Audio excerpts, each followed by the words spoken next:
All right, welcome back to episode number 5, which is something special that Mario likes to talk about within our Kaizen community. And every time he does, I find it very fascinating because I feel like I learn every time he does. And it's called the belief systems. What's holding you back from achievement? Now, Mario, do you want to tell us what belief systems are and why you find them so important and fascinating? Before we talk about that, loving the hat. Thank you very much. Tell us a little bit more about where you got the hat. So it was a running joke and I thought it would be very funny to get Mario and I very matching hats, but he decided not to wear his.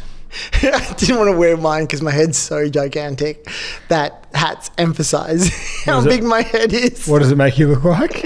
I don't want to talk about it. The boy from Up. Oh, I look like the boy from Up. It's like, like a little scout boy. But I'm very accustomed to wearing hats because I went bald at 22, but that's why I got a hair transplant. Let's not talk about that. Let's talk about why belief systems are so important to you. So essentially, belief systems are, the convictions or the acceptances that something is true or exists. It's like deeply ingrained in your psyche. So it's like the rules that you live by, regardless of whether or not it's true. Such as, money is the root of all evil. Such as, I've got to have all of these things lined up in order for me to be successful. Such as, I've got to be born into a wealthy family in order for me to be successful. These are all not true. However, as human beings, we may feel like that's what's really important for us and that's what's really true for us. So for me, there's actually 3 key aspects that you need to have in order for you to consistently achieve things: your skill set, your resources, as well as your mindset. And mindset is very difficult for people to talk about because it's intangible, and that's what holds people back. And most business owners that are very much in the physical realm, that very much go, if I take this action, then this is the outcome. It's a very uncomfortable topic because it's so intangible. So these are the things that we actually want to drive, go deep into, because this is actually what sabotages people. Yeah, and let's be clear, just for everyone listening, we're not talking about reading a motivational quote and being motivated, are we? We're talking about what you believe to your core. Like, as in, nothing can shake what you believe until you overcome that belief system, right? Until you identify it and then collapse it and reinstall it. Yep. And so an example from my childhood would be like, we grew up in an area where there wasn't many wealthy people. And for me, the belief system was like, you work hard, you work 60, 70 hours a week, you provide for your family. And that's what you were. You were a working class person. And if you had money, then you've obviously done something dodgy to get there. Correct. That was the belief system that I grew up with for a long, long time. Yep. But that's not the belief system that you have now. No. Right? And so those are the things that we actually need to address in order for people to have that consistent success. And for me, I believe that belief systems influence our behavior. It influences our motivation. It influences the way we set goals. Because if we believe that those goals can be achieved, we'll set them. If we don't, we won't. Yep. Right? And it also shapes the way we retain our clients. It shapes the way we retain our staff, as well as the fact that it creates the culture in your business. Yep. So it's a very important topic that you've got to really wrap your head around. And that's the reason why this has to be discussed. Yep. And if I can just jump in there, for those that are listening and they think, this is woo-woo, this is like too far-fetched, I don't want to dive into this stuff because, it's not something that is talked about often. One of my favorite quotes is from Lao Tzu, T-Z-U. Lao Tzu, where he talks about, what's your thoughts, they become your words. Yes. What's your words, they become your actions. What's your actions, they become your behaviors. And what's your behaviors, because they become your destiny. Now, what we're talking about here is pretty much exactly that. Is your belief system is your thoughts. Yeah, your internal monologues. Your internal monologue. Cannot control. You can't control it unless what? unless you actually work on it, you identify it and you learn how to collapse it so that you can reinstall it. Perfect example, you will have clients that will get the best results. 3 months later, they're all the way back from the starting point. Sabotage, their beliefs in their identity, their beliefs in their success needs to be addressed. What do they not believe? They don't believe they're worthy. I don't believe that I'm worthy. These are the things that I have, these are the things that I used to tell myself. I don't believe that I'm worthy of success. I don't believe that I'm worthy of money. I don't believe that I am worthy of achievement unless I sacrifice X, Y, and Z. Right? And so for many of you guys that you probably feel this, but you just don't really know how to articulate this, this is what the episode is all about. Because this episode will really unpack that, we'll be able to identify that, and we'll be able to take actions towards it and give you guys, some action steps in order to identify them and then replace them so that you can get the results you want without the resistance that a lot of people experience unnecessarily. Let's do an exercise because we always talk about being an implementation program and not an information program. So we're going to list off a few beliefs, self-limiting beliefs that we know to be true within our clients and within ourselves. And whilst you're listening to this, you can just decide to resonate with those for now and have that first step of awareness. So I'll go first. The first one I think is all salespeople are sleazy and slimy. Terrible So belief. you might have a little tick in that box if you believe that. What do you reckon? That's definitely one of them. The other one as well that I think that kind of just goes around a lot is I can't be successful because there are so many franchise gyms around that exist and I can't compete with them. Yep. Another one I had for a long time was I didn't want to outdo my parents because I didn't want to make them less proud of me. I didn't want them to feel less of a parent. So I had a ceiling on myself, and a self-limited belief was I just want to live to where they got to and I don't want to outshine them.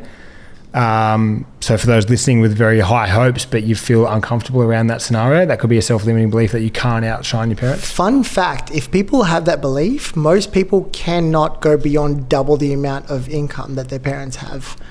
And that's the sabotage point, which is really fascinating. I don't know what the statistics on that are, but that is a very, very true fact that a lot of people that I've come across have experienced, and then it kind of goes back to the starting point and then goes double, goes back to the starting point. It's fascinating. The other thing about belief systems are staff are difficult. Great staff are difficult to find. Clients are difficult to find and clients are difficult to retain. So it could look like it's a skill set issue, but it's actually a belief issue. Yeah, right. Right? So masquerading. 100%. So it's like a cheeky little thing that could really stop you from being able to move forward with the actions that you want to take. Little dress-up party. I think,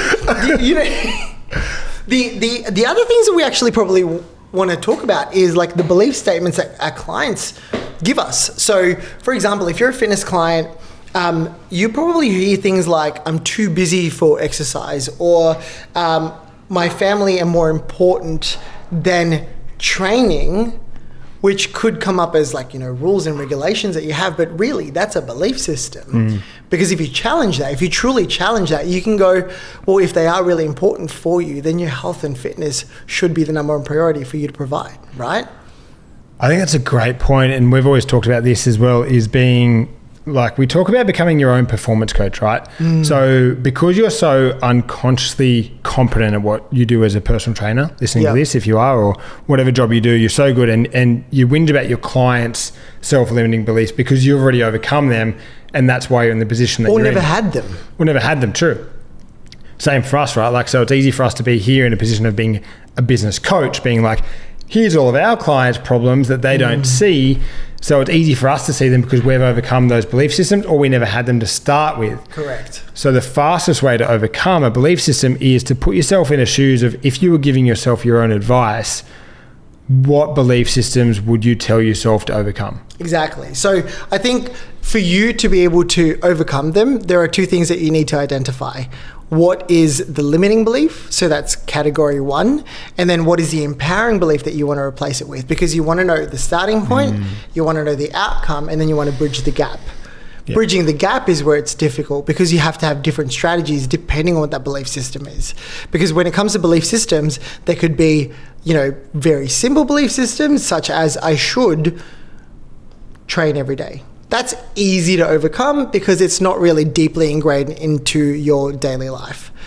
But belief systems such as, money is the root of all evil, there are so many things that are attached to that you have to overcome first before you really overcome the main belief system. Yeah. So knowing where you're at right now and kind of what belief system you actually want to install is very important, and then strategizing what needs to happen in between is also the next most important thing.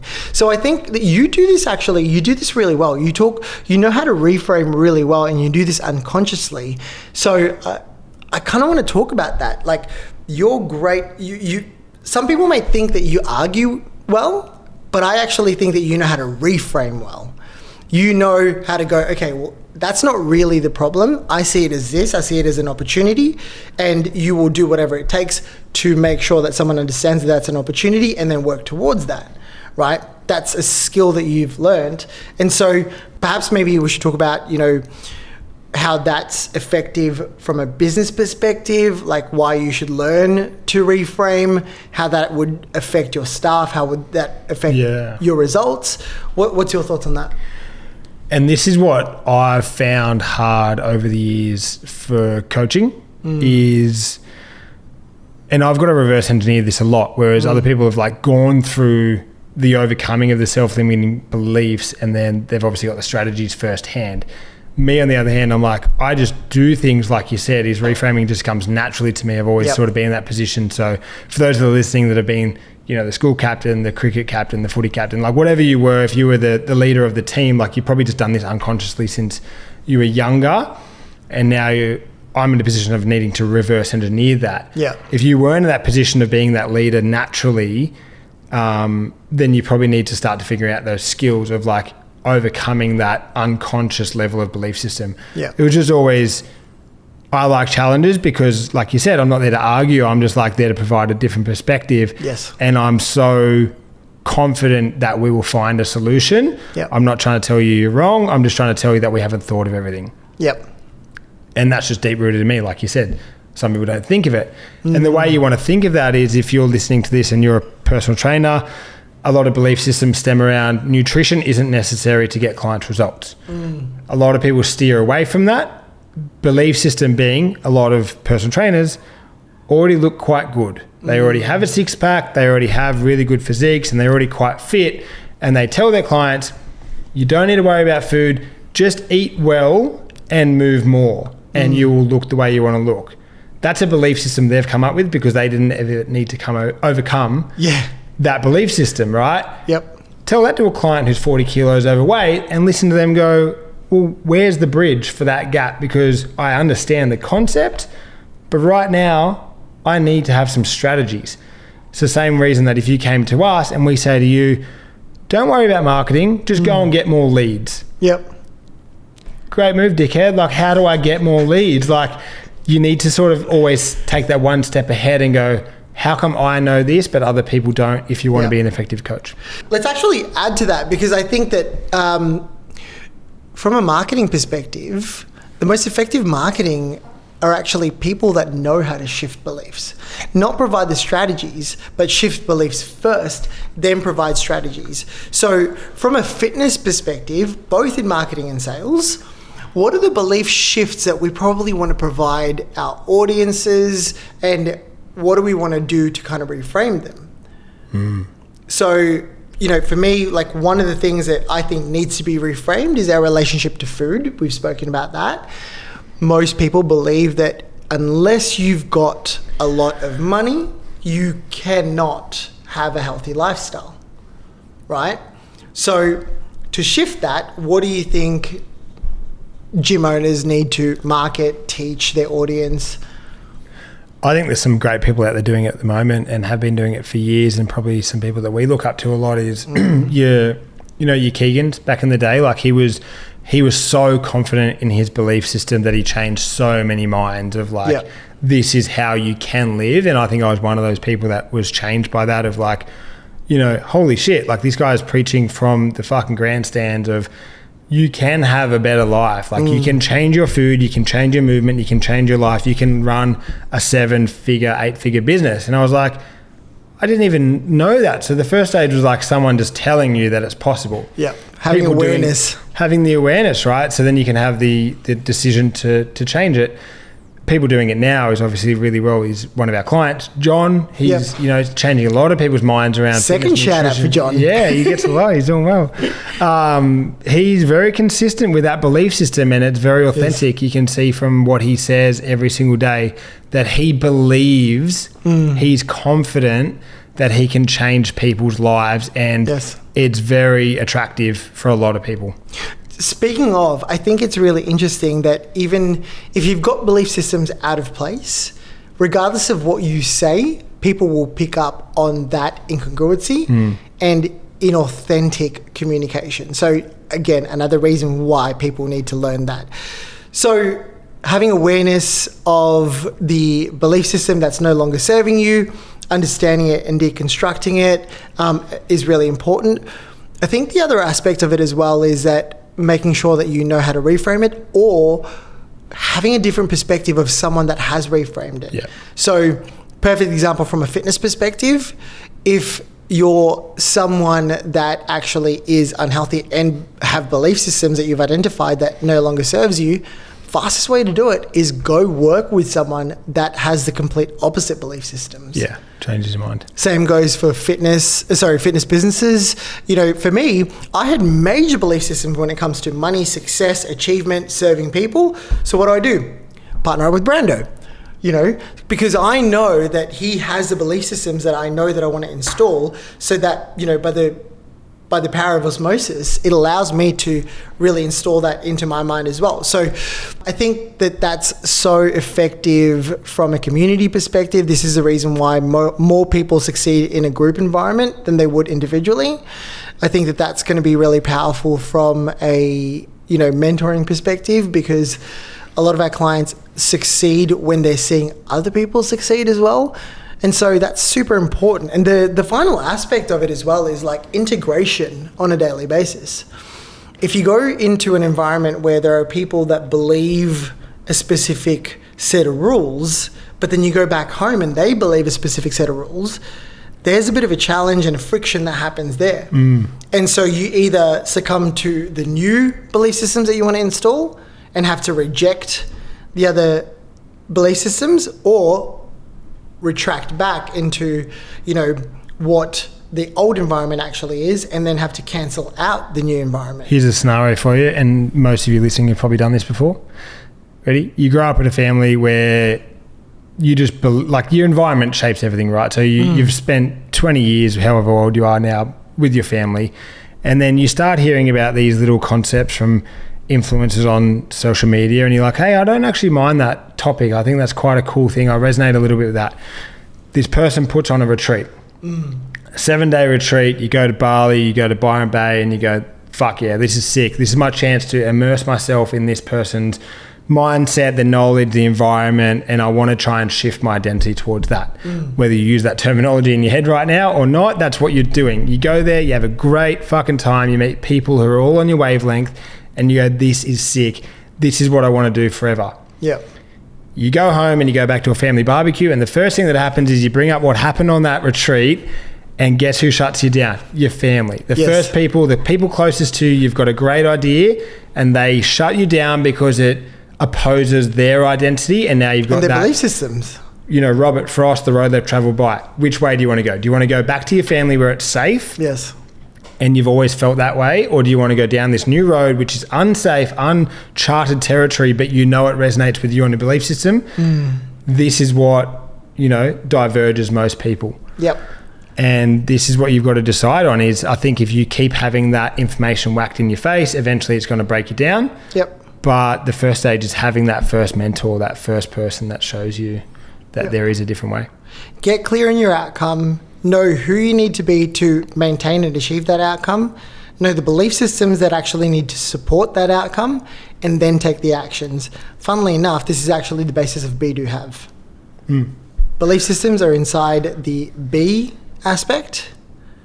That's the values, the identity, and the belief systems. The do are the actions and the capabilities, and have the environments. Yeah. So we talk about this often, and if you want to have more information about this, we've got like hours and hours of training on this. But if we were to kind of just talk about key takeaways from this, number one, belief systems do rule your life.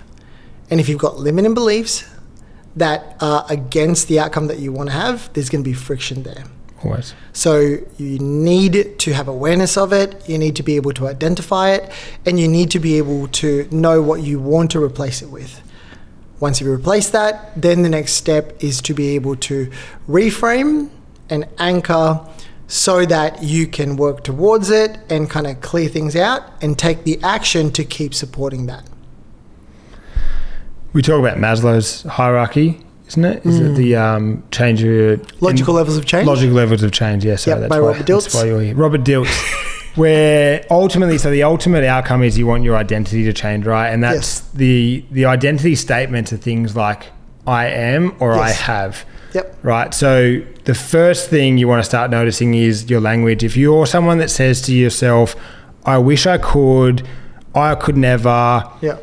It'd be nice to have, then that's the first stage for awareness for me is I would catch myself saying those statements because for most things in my life, and this isn't giving myself a bit of a toot, it's just most of the things in my life I say I have or I am and I'm doing, and it's a verb as opposed to I wish I could. Obviously there's things I wish I could do. I wish I could fly a jet.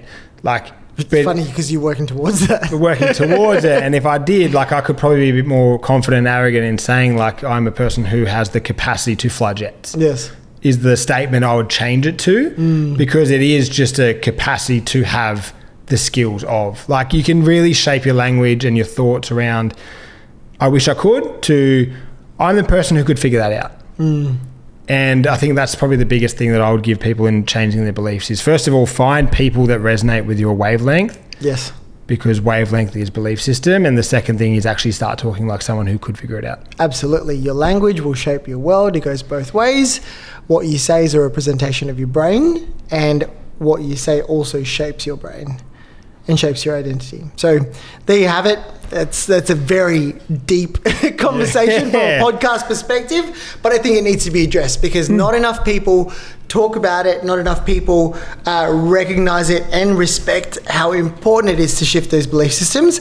And from there, if you do respect it, if you do recognize it, it makes a huge difference to your success. Lovely. Thanks for listening. See you at number 6. Pew, pew, pew, pew.